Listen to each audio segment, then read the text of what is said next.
नवरात्रि के 10वें दिन दशहरा मनाया जाता है, जो पूरे भारतवर्ष में धूमधाम से मनाया जाता है। इस दिन अधर्म पर धर्म की विजय हुई थी।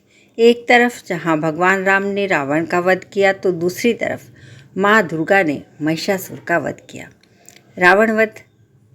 अयोध्या नगरी के राजा दशरथ के बड़े पुत्र थे भगवान राम। जब भगवान राम का राज्याभिषेक होने लगा, तो दशरथ की दूसरी पत्नी ने कसम दिलाकर अपने बेटे को भरत को राजगद्दी पर बिठा दिया और भगवान राम को 14 वर्ष का वनवास दे दिया।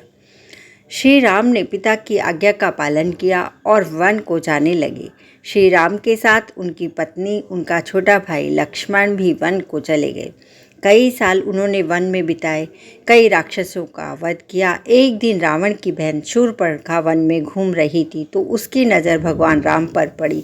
शूर्पणखा ने जबरदस्ती भगवान श्री राम से विवाह करने की बात की और सीता को मारने की धमकी देने लगी। इस बात से लक्ष्मण को बहुत गुस्सा आया और उन्होंने शूर्पणखा की नाक काट दी। शूर्पणखा रोती हुई अपने भाई रावण के पास गई। रावण ने बदला लेने के लिए साधु का वेश धरा और सीता माँ को भिक्षा लेने के बहाने अपहरण कर लिया।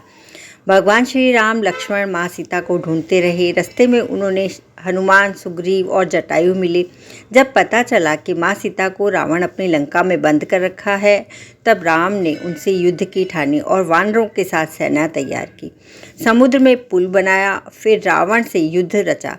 रावण के 10 सिर थे, इसलिए जब भी वह सिर काटते वह जिंदा हो जाता। अंत में विभीषण, जो रावण का भाई था, उसके बताने पर कि रावण की जान नाभि में है, तो श्री राम ने नाभि में तीर मारा और रावण के वध के बाद लोगों को असुरों के आतंक से छुटकारा मिल गया।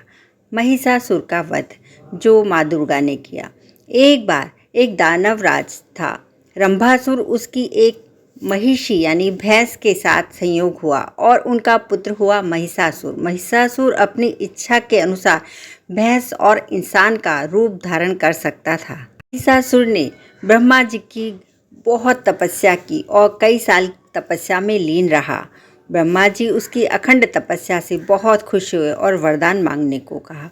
महिषासुर ने कहा, मैं अमर हो जाऊं, यही वरदान मुझे चाहिए। लेकिन ब्रह्मा जी ने कहा, जो भी इस दुनिया में आया है उसे वापस तो जाना ही है, इसलिए कोई और वरदान मांग लो। महिषासुर ने काफ़ी सोचा और कहा कि मुझे न तो कोई देवता, न कोई असुर और न कोई पुरुष मार पाए। महिलाएं कोमल और नाजुक होती हैं, वह मुझे क्या मार पाएंगी। ऐसा सोचकर महिषासुर ने कहा कि मैं सिर्फ स्त्री के हाथों ही मारा जाऊं। ब्रह्मा जी ने तथास्तु कहा और उसे वर दे दिया। वरदान पाकर महिषासुर ने सभी पर आक्रमण कर दिया और जल्द ही असुरों का राजा बन गया। देखते ही देखते उसने धरती और स्वर्ग सभी लोग जीत लिए और वह तीनों लोकों का अधिपति बन गया। जब सभी देव भगवान विष्णु के पास अपनी समस्या लेकर पहुँचे, तो उन्होंने कहा कि आप भगवती माँ शक्ति की आराधना करें। सभी देवताओं ने माँ भगवती की आराधना की। भगवती का जन्म हुआ। इन देवी की उत्पत्ति महिषासुर के अंत के लिए हुई थी, इसलिए इन्हें महिषासुर मर्दिनी भी कहा गया है।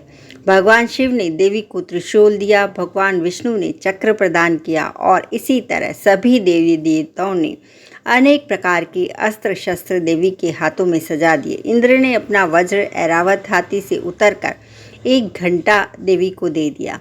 सूर्य ने अपने रोमकूपों से किरणों का तेज भर दिया, ढाल दी, तलवार दी, सिंह की सवारी दी। इस प्रकार देवी को अर्पित किया गया। विश्वकर्मा ने कई अभेद कवच और अस्त्र महिषासुर मर्दिनी को सभी प्रकार के छोटे बड़े अस्त्रों से शोभित कर दिया गया। अब बारी थी युद्ध की। थोड़ी देर में महिषासुर को देखा और एक विशालकाय रूप स्त्री अनेक भुजाओं वाली और अस्त्र शस्त्र से सज्जित होकर शेर पर बैठकर उसकी ओर आ रही है। 60,000 राक्षसों की सेना ने युद्ध और फिर क्या था, माँ दुर्गा का स्वरूप रणचंडिका देवी ने तलवार से सैकड़ों असुरों को एक ही झटके में मौत के घाट उतार दिया। सब राक्षस मारे गए। बाद में 9 दिन की लड़ाई के पश्चात महिषासुर का वध भी कर दिया गया और महिषासुर मर्दिनी के नाम से माँ दुर्गा का यह रूप पहचाना जाता है। और इस प्रकार दानवों पर देवताओं का विजय हुई और देवता लोग आराम से अपने स्वर्ग में रहने लगे। तो माँ दुर्गा ने देवताओं को स्वर्ग दिलवाया और असुरों का नाश किया। तो इस प्रकार दशहरा मनाया जाता है। यदि आप चैनल पर पहली बार आए हैं तो चैनल को सब्सक्राइब करें, बेल बटन प्रेस करें और वीडियो को लाइक भी करें। आप सभी का बहुत बहुत धन्यवाद। जय माँ भवानी, जय माता दी, जय श्री राम।